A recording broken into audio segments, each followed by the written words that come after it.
Time for this nation to take a clearly leading role in space achievement, which in many ways may hold the key to our future on Earth.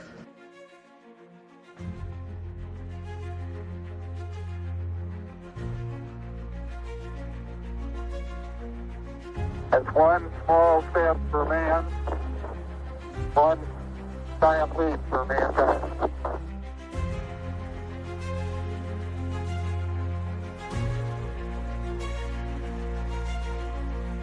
Today is a day for mourning and remembering. Nancy and I are pained to the core by the tragedy of the Shuttle Challenger. The following program may contain coarse language, adult themes, and bad attempts at humor. Listener discretion is advised.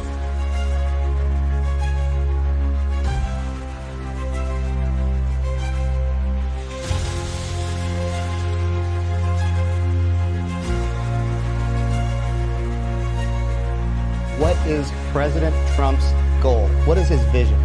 He wants to put an American flag on Mars.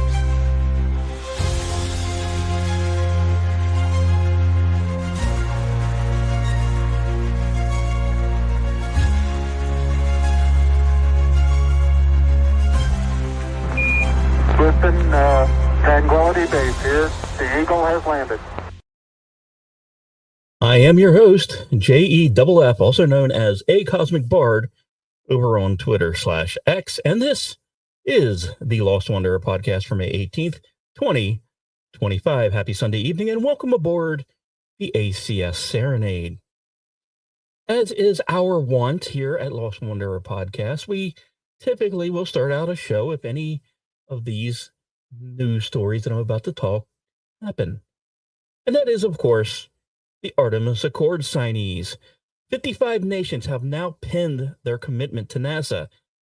NASA announced Norway's decision to join the Artemis Accords for a safe, peaceful, and prosperous future in space, as the Space Agency website phrases it. Norway is the third country to join the Artemis Accords so far in 2025. A signing ceremony to welcome Norway took place on May 15th at a Norwegian space agency in Oslo, with Norway's Minister of Trade and Industry, Cecilia Myrseth, signing on behalf of the Norwegian government. So welcome, Norway, also known around here as Finland's lesser-known cousin. Finland is real. That said, we do begin tonight not necessarily in orbit, or on the moon, or, well, even Mars. Now, tonight's leading story takes us to the edge of the solar system, 15 billion with a B miles from Earth, where a 47-year-old spacecraft just proved that legends do not die easily. Voyager 1, humanity's most distant traveler, has been drifting through the cosmic dark since 1977. It's farther from us than anything else we've ever built, and frankly, it had every right to just retire and be quiet now. But last month, those wonderful, amazing engineers at NASA reached across the void and did something, well, it kind of feels equal parts sci-fi, sorcery, and stubbornness. What did they do? They turned the damn thrusters back on. So let's set the stage, shall we? Voyager 1's main attitude control thrusters, the little ones that keep the antenna pointed back to Earth, hadn't fired since 2004. That's 2 decades of silence. Instead, it had been relying on backup thrusters, which, like most backup plans, were slowly crumbling under pressure. And with a major Earth-based antenna about to go offline for upgrades, NASA was looking at the very real risk of losing contact altogether. So what did they do? They gambled.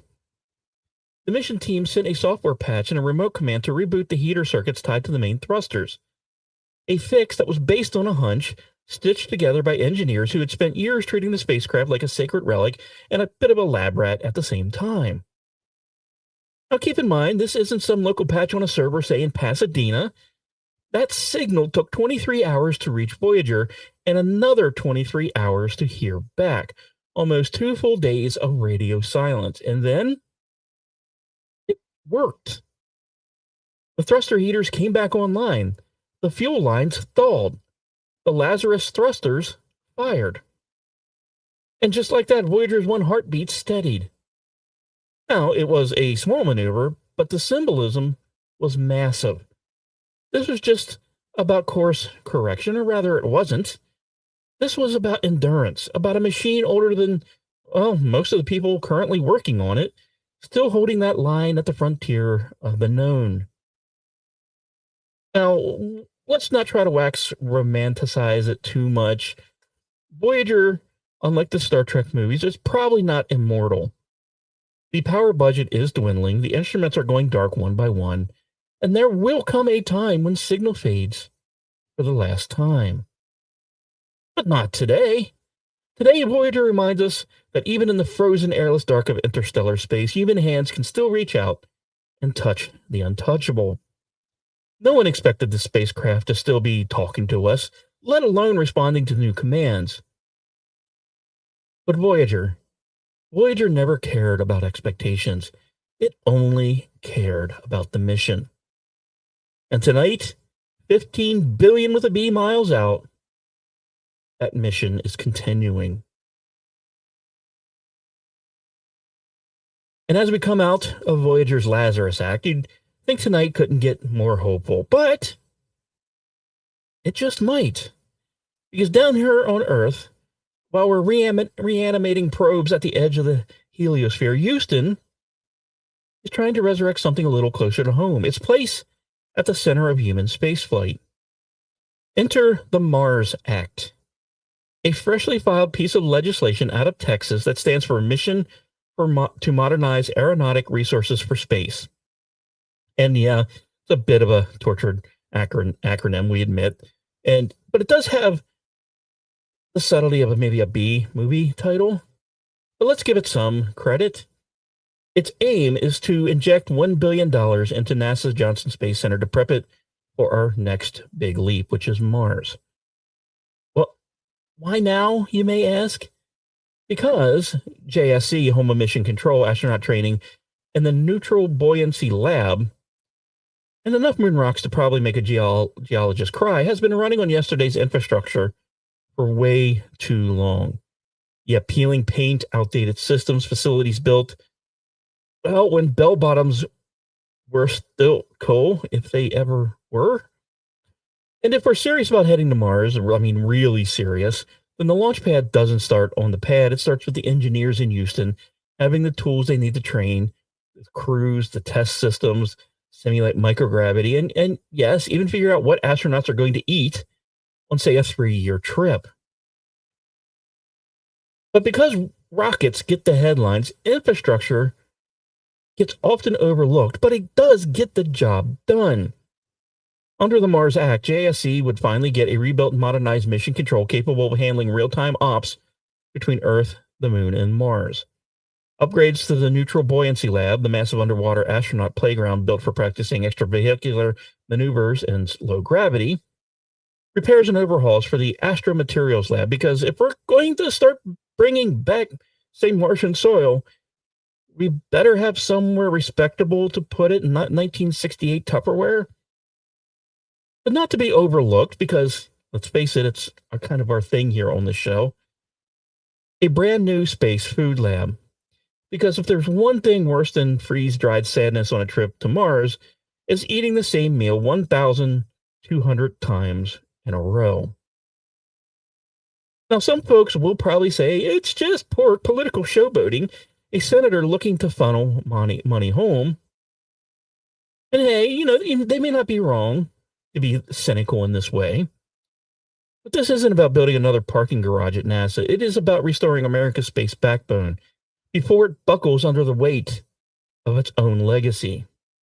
We have China that is building new space stations. India is sending landers to the moon. And Houston? Let's face it, Houston needs a win. And if the Mars Act delivers what it promises, it might just actually get one. Because it's hard to admit in this new space race, it's not necessarily about who can go the farthest. It may actually be about who's more ready. And sometimes being ready means laying fresh concrete on old legends. That said, we are coming off the heels of Houston's billion-dollar bid to reclaim its spaceflight crown. We do have another NASA endeavor that's quietly defying gravity and unfortunate possible budget cuts. Meet the Nancy Grace Roman Space Telescope. Named after NASA's first chief of astronomy and affectionately dubbed the Mother of Hubble, this next-gen observatory is shaping up to be a game-changer in our quest to understand the cosmos. Now, despite looming financial challenges, engineers at NASA's Goddard Space Flight Center have successfully completed testing on one half of the telescope, demonstrating its readiness for the harsh environment of space. This milestone paves the way for the integration of the Flight Solar Array Sun Shield and deployable aperture cover, bringing the Roman telescope one step closer to launch.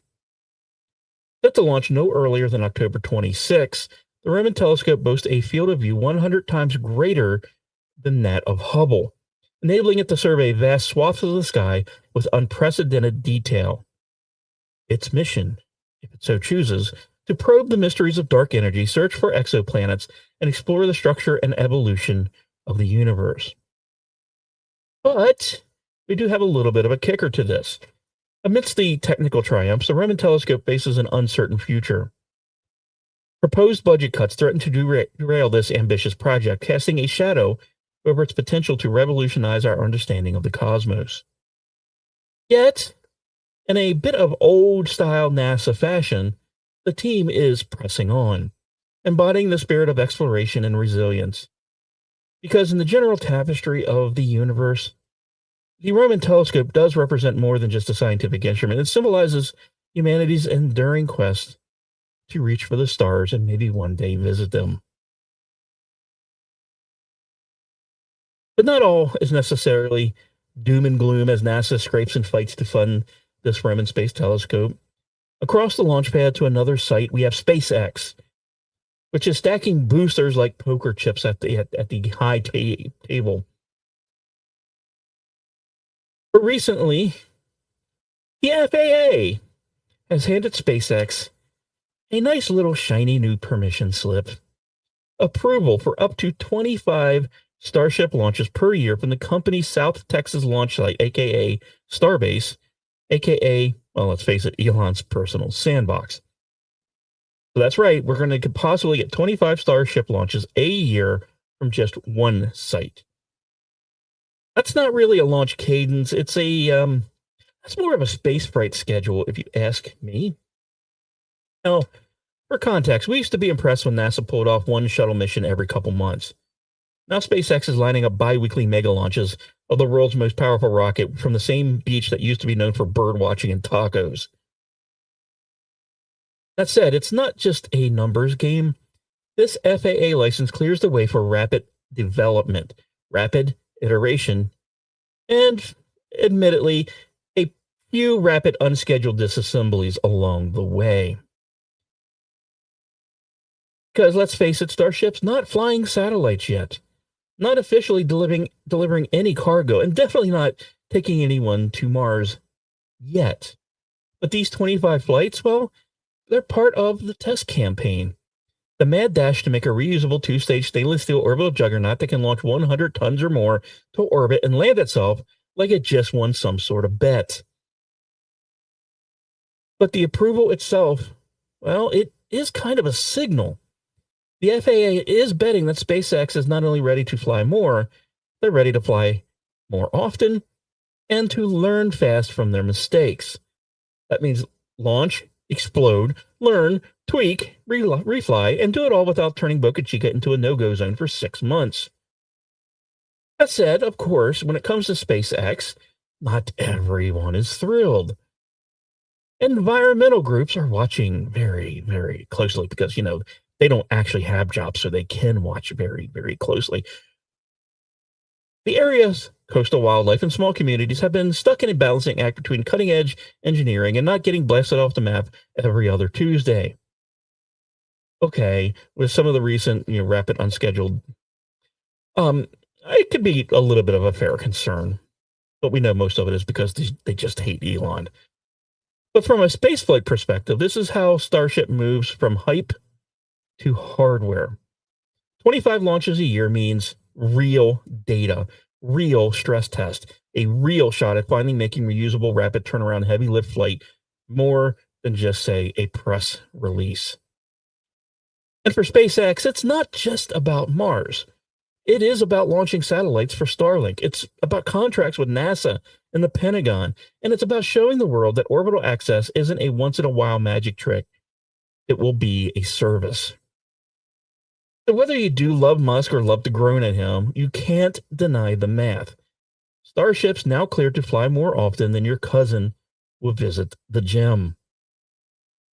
And in a world of rocketry, repetition is evolution.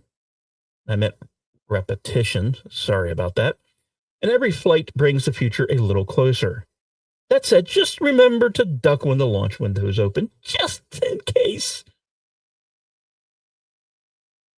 But if Starship is this shiny new hot rod of the SpaceX fleet, then the Falcon 9 is the indestructible pickup truck that just won't quit.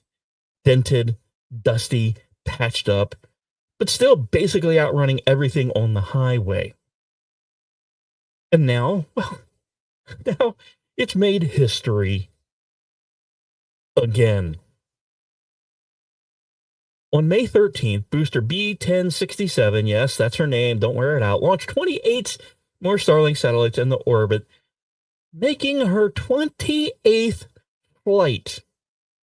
You heard right, 28.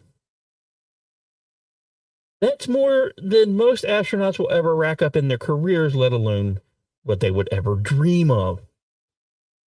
This booster has been around the block. She's flown crewed missions, cargo runs to the ISS, communication satellites, you basically name it. She's dropped payloads in orbit, kissed the stratosphere, and glided her way back down like she's got it all memorized. If rockets could smoke cigars, this one would definitely have a stogie in her nozzle. No, Clinton's not running it. I know where you're going with that, Orty. And what's more, he landed again and did it perfectly. On the drone ship, just read the instructions, out there bobbing along in the Atlantic. Like it's, just out for a little casual stroll, sipping a margarita on an inflatable raft. But let's put this in a little bit of context. The space shuttle, its main tank was jettisoned after one use. The solid boosters needed full overhauls. Falcon 9, it's flying the same first stage again and again and again, and then a little more again, with a turnaround table that is actually getting shorter every year. Now, this isn't just engineering, it's kind of a manufacturing defiance. It's SpaceX looking at the traditional model of use once, rebuild everything and saying, why? Why are we doing this? Booster B1067 has now helped put hundreds of satellites in orbit, part of the ever-growing Starlink constellation. Love it or hate it, it's changing the game for global internet access. And this booster has been the heart of that system, a literal engine of deployment, helping pave the path toward low Earth orbit as a service and not just a spectacle. And now, yeah, I know, it's easy to get numb and go, oh, another Starlink launch, another Falcon 9 landing. But don't let this reputation fool you. Every successful reuse of this booster is a thunderous middle finger to the old ways of doing things. And it's proof that you don't need a new vehicle every time that you want to fly. Sometimes the grizzled veteran is still the one you trust to get the job done. So here's to B1067, the workhorse, the mule, the legend. If Starship is the future, Falcon 9 is the foundation it stands upon. And for as long as she keeps flying, you damn well better believe we will be watching. Now, that kind of leads us to everyone's favorite segment. And now, Assholes in Space! asshole. China is asshole. China is asshole. China is asshole. That said, we know they're assholes. Let's start with a round of applause for China. No, seriously, I'm being honest. God, I can't even believe I'm saying this. They've earned it. They've earned the applause. They recently pulled off one of the most ambitious celestial recovery missions we've seen in years, rescuing not one but 2 lunar satellites that had gone rogue during a mission to the moon. You see, back in December, these 2 satellites, part of a mysterious Chinese lunar mission, they ended up a little bit off course. How far off course? Well, try drifting helplessly between Earth, the moon, and somewhere vaguely toward oops for 123 days. But instead of writing them off or letting them become cosmic confetti, Chinese engineers went full kind of Apollo 13 here and orchestrated a high-stakes, multi-body gravitational slingshot maneuver using the Earth, the moon, and even the bit of the sun's gravity to guide them back into usable orbit. That's like playing some interplanetary billiards right here. And it worked. And now these satellites are actually back in action, doing, whatever it is that they're doing, because officially China's space agency hasn't really said anything about it.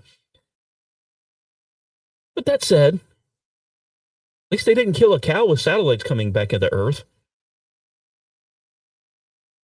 But not knowing what China's up to actually kind of brings us to our second exhibit, the Yaogan satellites. On May 11th, China launched another trio of what it calls electromagnetic environment detection satellites. You may know them better by their street name, Spybirds. Launched from Taiwan on Long March 6A rocket, these satellites are now happily floating information, listening, watching, and according to Western analysis, probably scanning radar signatures, tracking naval fleets, and triangulating, anything that moves.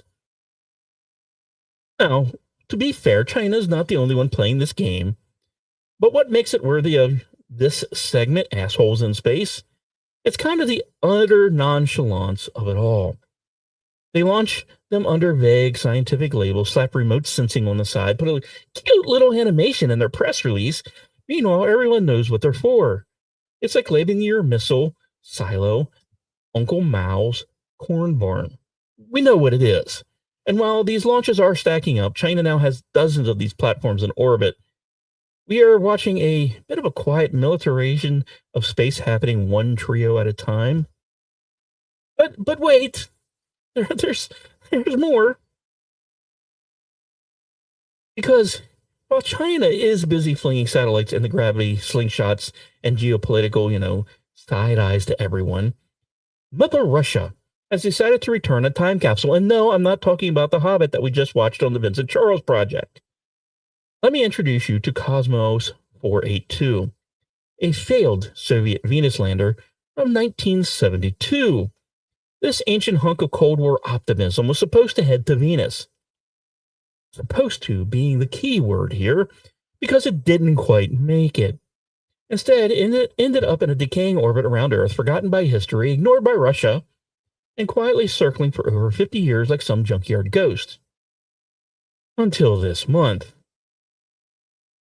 Cosmos 482 re-entered Earth's atmosphere on May 10th, splashing down somewhere in the Indian Ocean like an interplanetary message in a bottle.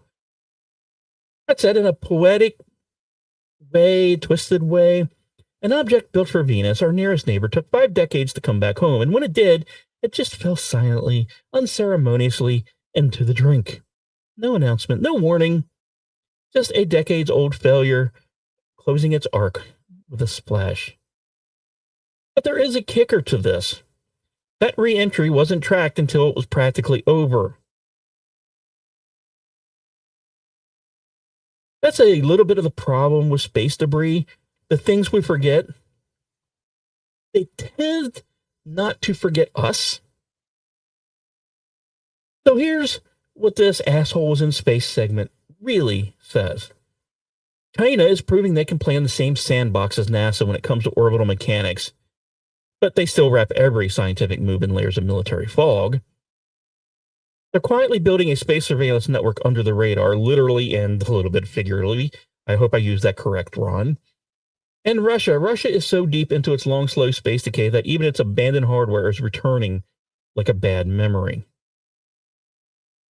That said, we're still sending up new satellites, new crew, new billionaires, and the orbital shell is only getting more crowded. Sooner or later, someone is going to have to clean it up, or the whole orbital system becomes kind of a demolition derby waiting for a champion. But hey, maybe, if we're lucky, we'll just slingshot some of that crap out of our way and around the problem, only to visit about 1,000 years from now when space junk comes back and we have to do it all over again. So after we have covered this gravity-slinging moon satellites, the shadowy spy payload, and the Soviet garbage crashing back to Earth, there's really one logical next question. And I'm just going to throw this out here. Shouldn't we maybe talk to each other a little bit up there? Well, that is exactly a growing number of space policy experts they're now asking this loudly in the wake of escalating orbital tension between particularly the US and China. The idea is borrowed from the Cold War, a direct line to China and the US. And just throwing this out here, let's call it, I don't know, top of my head, a space hotline. That'll work, right? But this one will run from Houston to Beijing. And maybe it has a quick speed dial to get Elon on hold as well. Because we have to face it. Space is getting crowded. We have thousands of satellites in low Earth orbit. Dozens of country and private companies are now launching rockets like a fireworks contest. And more than a few mystery objects that probably aren't doing weather research. And when things go sideways, when a satellite gets knocked off course or a booster explodes in the wrong orbit, or, a spy satellite gets a little too cozy with someone else's payload, there's no guaranteed way right now to pick up the phone and say, hey, are we cool? Are we cool over here? Now, technically, the US and China already have a so-called space communication channel. It was created a decade ago. But in classic diplomatic fashion, it's kind of dusty and it's rarely used and wrapped up in so much red tape you think it was a Christmas gift from the bureaucracy. And let's face it, that will eventually be a problem if it's not already. Because unlike earthbound diplomacy, orbital screw-ups happen fast. One miscalculation, one flake of debris, and one oops, we didn't mean to park our satellite next to your reconnaissance platform, and suddenly you're having an international incident at 17,000 miles per hour. So I think the experts are right. We need a hotline that actually works. One that's manned, maintained, and let's face it, treat it maybe as mission critical. And not just for polite exchanges about launch windows, but for real-time orbital conflict resolution. Because whether you trust China's intention or not, we don't. Whether you think we're headed for Cold War II with boosters and rockets, we are. The worst possible place to have a miscommunication is 300 miles above Earth, when you have no brakes. Now, please don't get me wrong. This isn't about trusting your geopolitical rival. It's not about blindly crashing into them while trying to, orbit our TikTok satellite or something like that. We know a working space hotline won't solve everything, but maybe it's a start, a tool, a way to say, hey, we saw something weird. Was that you? Before it turns into headlines and posturing. Because in the void, silence isn't golden. Silence actually ends up being a risk. And if we do want to keep space open, stable, and not filled with fiery entries that kill cows from diplomatic failure, then perhaps, just perhaps, it is time to talk. And with that, we have orbital junk returning like Soviet postcards, spy birds flapping through low Earth orbit, and the world's two biggest space powers basically trying to ghost each other instead of picking up the phone.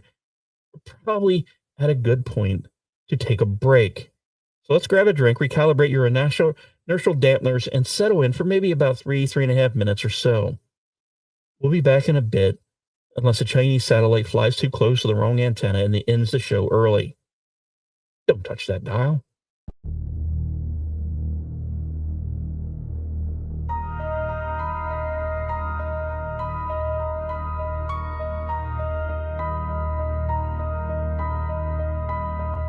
Tick,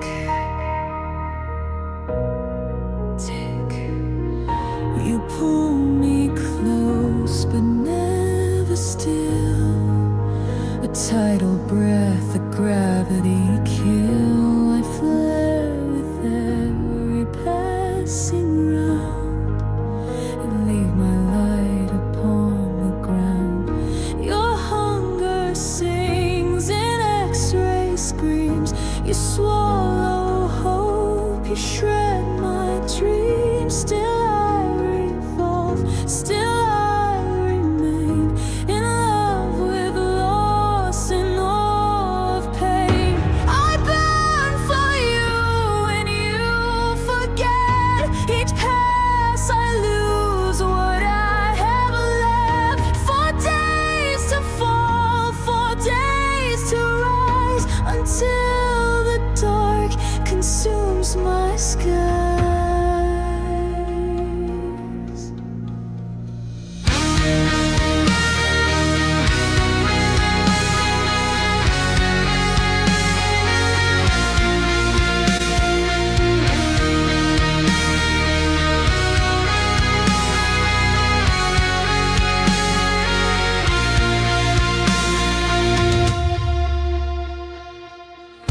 My layers peel with every dive. You take, yet I survive, but not for long. I feel the freight, the core will crack and drift away. I was born in fire, shaped in time. You are death and yet divine. Am I your prisoner or your bride? I choose to fall, I will not hide. I burn for you and you forget. Your poor song I can't regret. For days to fall, for days to rise, for days to vanish from your eyes.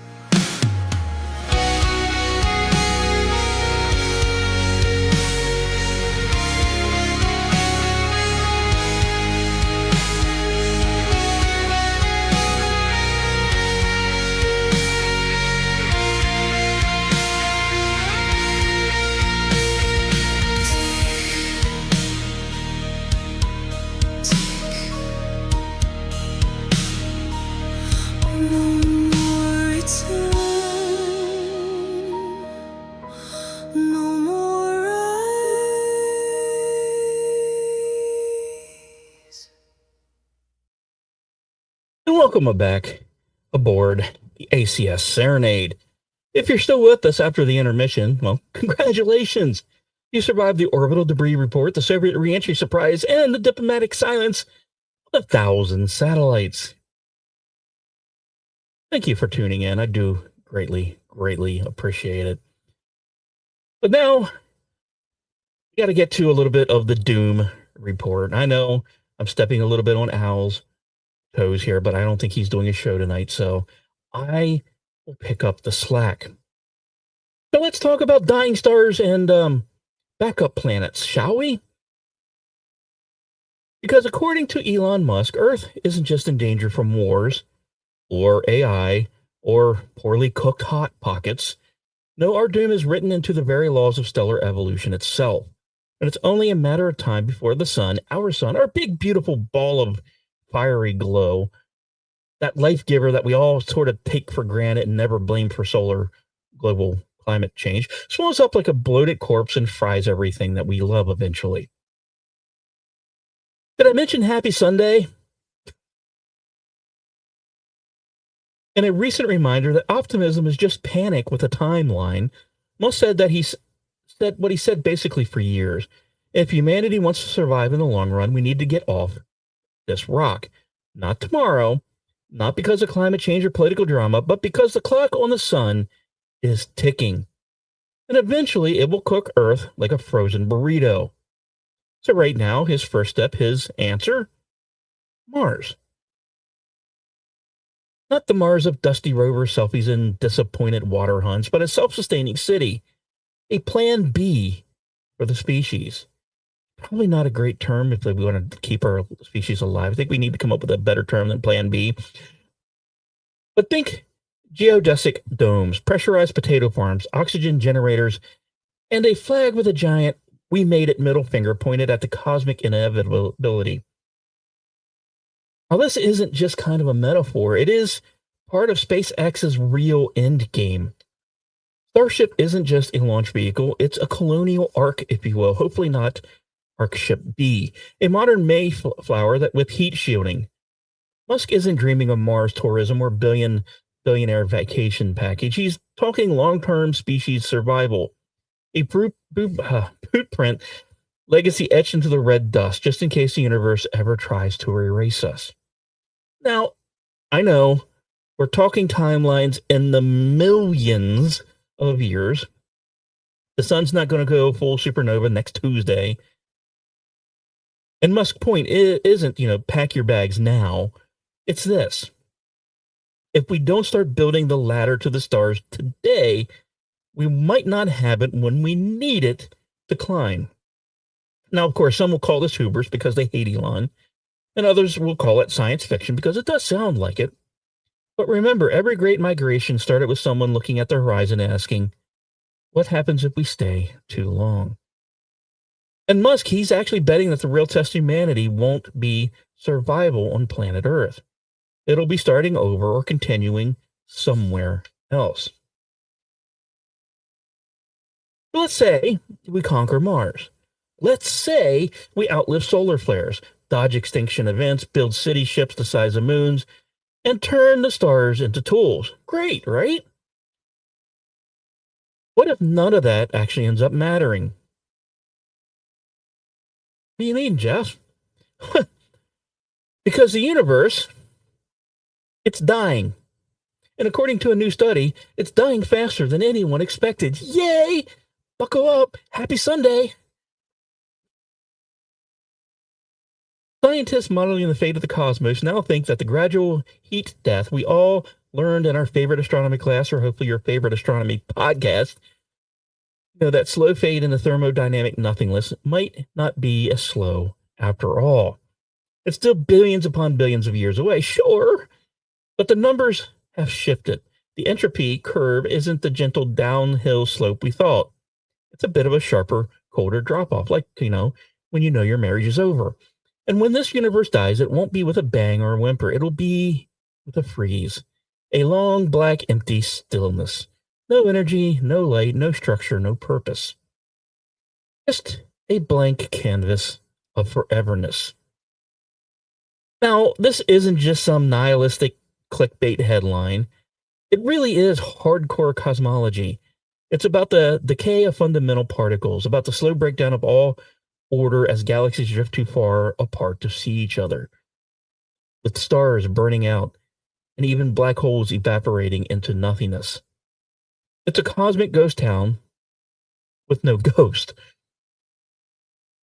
The real question isn't, is the universe dying? We've kind of always known that. The real question is, what are we going to do about it? Are we going to treat our time here like it's just a waiting room in the collapsing mall? Or, are we going to build something, some record, some monument, some species-wide firework that fights the dark with meaning?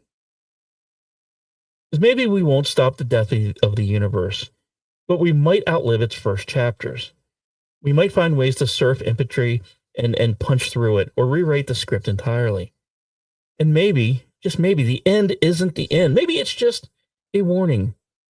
Do something beautiful while the lights are still on. So yeah, the universe is dying faster than we thought, but that just means our job just needs to be done a little more urgent. But speaking of things falling apart faster than expected, let's check in on a poor, unfortunate star that's basically doing death spirals around the cosmic blender. Roughly 300 million light years away, in a galaxy with a charming name, Leda 3091738. Don't dial that number, you will not get the person you're thinking. Astronomers have found a star, but not just any star, one that's caught in an orbital death sentence. This unlikely celestial object is circling a supermassive black hole, and it's not doing it at a safe distance either. Oh no. This one is plunging directly through a black hole's accretion disk once every roughly 4.5 days. That's not really an orbit. That's kind of a cosmic red rover, come over. Every time it loops around, the star dives into the swirling chaos of gas and plasma surrounding a black hole, kind of like swan diving through a hurricane made of knives. And yet somehow it still comes out the other side. For now. But each pass, it shaves a little more off, a little more mass stripped away, a little more fuel for the black hole's bottomless appetite. That said, the result, we get X-ray outbursts, regular time flashes of high-energy radiation, like an intergalactic metronome ticking down to the star's eventual execution date. Now, astronomers call these events QPEs, or quasi-periodic eruptions. It's kind of a fancy term that basically means the star is screaming every time it loops through hell. Kind of like we do every time we wake up with the alarm and have to go to work. And according to the calculations, this can't go on much longer. The clock is ticking. Within 6 years, give or take, this very little sun will be torn apart completely. No more orbits, no more outbursts, just raw stellar matter, digested by gravity and forgotten by time. Now, no panic on this story. Don't worry, we're safe. Earth is nowhere near this mess. We have our own mess to worry about. But it is worth taking a moment to appreciate what this really means. We are watching a star die in real time. Well, real time for us. And not with a supernova, not with a puff of cosmic dust, but slowly, painfully, oddly elegantly, orbit by orbit. It's kind of a cosmic theater at its most brutal, a doomed waltz with a black hole as the final partner. But remember, the next time you look at the stars and wonder if the universe is peaceful, nope. Some stars do go gentle into a good night, and some scream every 4 days until they don't. That's okay. We have the surviving stars that are getting shredded, and the universe is hurtling toward oblivion. We know, but let's take a breather and marvel at something maybe a little more. How do I say uplifting? I'm not used to that term, uplifting. It's an English word I'm not familiar with. Because after a very long absence on this show, over in Switzerland, scientists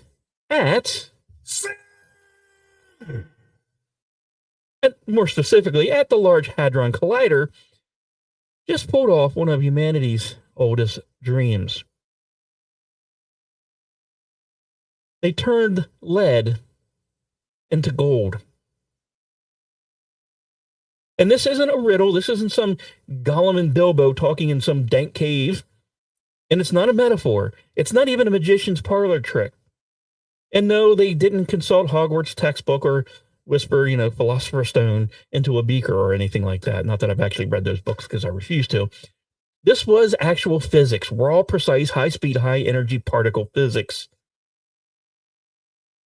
At the Large Hadron Collider, they took lead nuclei, cranked them up to near light speed, slammed them into each other in a near-miss collision. Not a full-on smash, because we do need a break every now and then. Just close enough for their electromagnetic fields to overlap, sparking a quantum interaction that ripped 3 protons out of a lead atom. The result? Gold. Pure atomic gold. Created from lead by stripping away just the right pieces. Now, I know what you're thinking. Before you start melting down old car batteries, there is a bit of a catch here. The amount of gold created was about 29 picograms. Now, we're going to assume here, because we like to think our audience is intelligent, you know what a gram is. You may not be familiar with a picogram, but that is 0.0000000000029 grams. It gets a little worse than that, too. It all decayed in nanoseconds. And already I wasn't even thinking about that kind of gram. Thank you for making me laugh. In fact, the electricity required to run the collider probably costs more than the gold itself is worth by several orders of magnitude. But here's the thing. It worked. They actually did it. What mystics and alchemists dreamed of in candlelight studies and probably a couple of drinks of alcohol and a smoke of something weird, we achieved with magnets the size of buildings and energies approaching the Big Bang. Is it practical? No. Is it profitable? Hell no.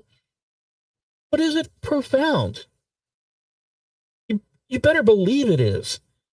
Because for all the gloom out there, for all the entropy, orbital wreckage, decaying stars, and doomsday timelines, this is kind of a story that reminds us we're still in the game. It reminds us that humanity isn't just sitting around waiting for, oh, the universe is dying, oh no. We're still experimenting, still transforming, still turning the impossible into real things that sparkle, if only for moments. And maybe, just maybe, that's how we beat the darkness.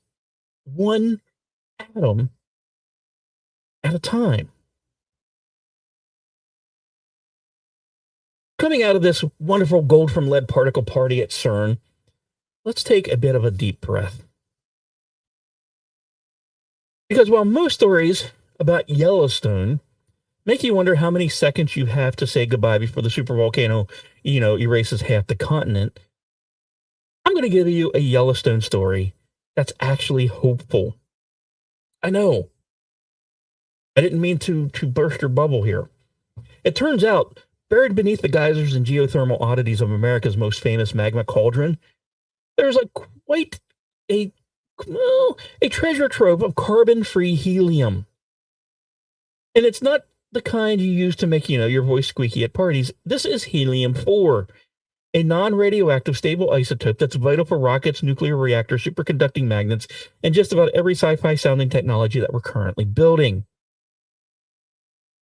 And according to researchers, this ancient helium has been trapped for hundreds of millions of years, stored in old volcanic rock, and it leaks out in tiny puffs through Yellowstone's hydrothermal systems, a slow and steady release from Earth's core. Not the explosive doom we always associate with that place lately. And like I said, the kicker, it's carbon-free. That means it didn't get produced by, say, the so-called fossil fuels or even industrial extraction. It's just natural, noble, and ready to lift things off this planet or cool down the hottest experiments on it. Geologists now believe that if this resource could be tapped and extracted responsibly, it might provide a rare and critical source of helium that could support everything from deep space missions to particle accelerators. Okay, so yeah, Yellowstone has supervolcano potential, but it's still one of the biggest geological what-ifs on the planet that we know of, for now. You never know. So in a way, it's breathing gold, not the little gold from the Large Hadron Collider story, but helium gold. The kind of stuff that keeps, MRIs humming, qubits stable, and rocket fuel lightweight. And let's face it, in a news cycle drowning in existential crisis, this kind of feels like a potential win. Sometimes the Earth doesn't crack open to kill us. Sometimes it may just need to exhale, and we get the gift of it. It's like secondhand pot smoke.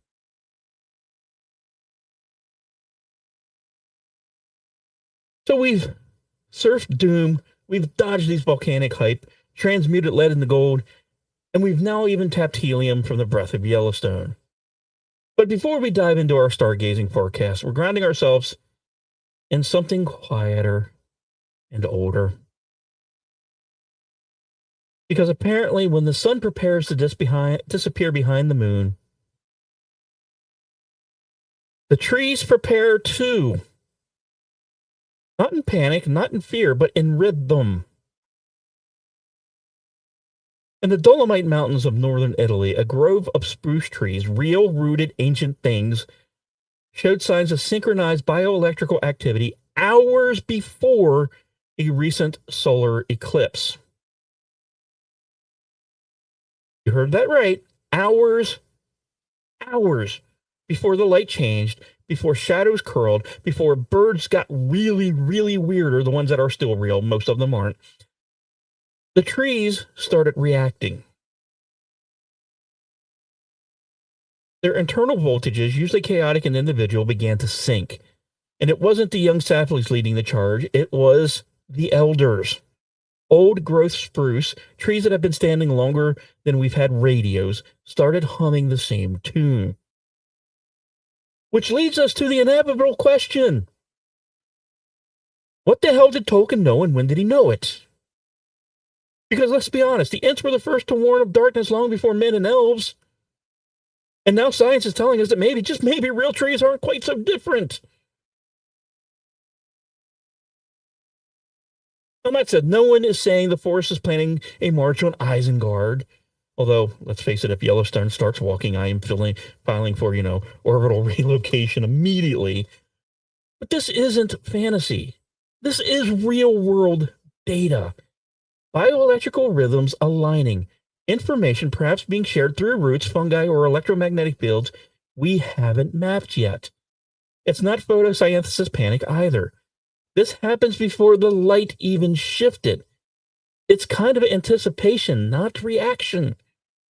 And while we humans look to the sky with telescopes and countdowns, maybe the Earth has been telling us all along, with its own ancient timekeepers buried in root systems and flowing quietly through the trees. So this next eclipse, don't just pack your ISO-approved shades. Maybe take a walk in the woods prior. Maybe that is why the birds react weird. Because you might just be standing among the original sky watchers, the ones who don't need calendars, the ones who do not forget. And who knows, maybe when the light fades, just maybe, hear and feel them whisper.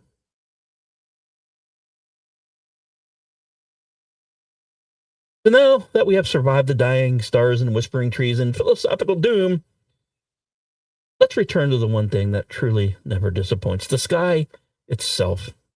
So pour a drink, step outside the airlock, and let's lose ourselves in the next 2 weeks of cosmic wonder. We begin with the waning gibbous moon, just past its fullness on the 23rd. That great lunar eye will drift later and later into the night, leaving darker skies for stargazing as we approach the end of May. And as we greet the last quarter moon, a half-lit promise that the new cycle begins again soon. But before it fades, it leaves us with that one final gift. Now, last episode, we stood under May's full flower moon. And if you missed its golden rise, you missed a poem written in moonlight. But don't worry, another full moon will be back, probably next episode, and the EP will try to make me say more Native American words that I cannot pronounce. That'll always be a fun time. Next, we do have planets on parade. If you're up before sunrise, point your eyes east. There is a quiet planetary performance waiting. Saturn rises first, glowing faintly amber like an old god reaching up. Mars sneaks up just behind it, still dim, but rising a little earlier each day. And by the end of the window, Jupiter begins his slow return, peeking out from the morning haze like he's been gone too long, and he knows it. The best time to view is 4:30 to 5:30 a.m., especially around the time frame of May 27th to the 31st, when the crescent moon will flirt with these planetary gods in the pre-dawn theater. We don't really have any major showers to report, but don't be surprised if you do spot the occasional rogue sporadic meteor, especially after midnight. These comic sparks are lone wanderers, and we kind of lost or kind of love any lone or lost wonder around here. And as the Earth tilts toward June, the night's geometry will shift. Vega, Deneb, and Atir, the three bright stars forming the summer triangle, begin to climb high in the east after midnight. If you've got a telescope or even binocular, swing it toward Vega, and remember, Vega is only 25 light years away. That's just a quarter century of photon travel. A birthday candle flicker in universal terms. And one final note. If your skies are clear and your soul needs a little bit of grounding, lie back. No apps, no filters, no hashtags. Just you and the infinite. The stars don't care who you voted for. They don't care or know that you forgot to do laundry. They just shine. And they've been doing that longer than words have existed. So give yourself maybe 5 minutes to feel a little small, but then get back up and feel infinite. So that's it for tonight's show. Thank you for tuning in when and however you do. Special thanks to NASA, SpaceX, Space.com, Ars Technica, NASA Spaceflight, Popular Mechanics, and more for the great information on the stories tonight. Thanks to my executive producer, as always, for your help and, more importantly, your inspiration. I hope you enjoyed the show, maybe learned a little bit, and maybe, hopefully, had a laugh or two as well. The universe is a pretty big place. It's bigger than anything anyone has ever dreamed of before. So if it's just us, it seems like an awful waste of space.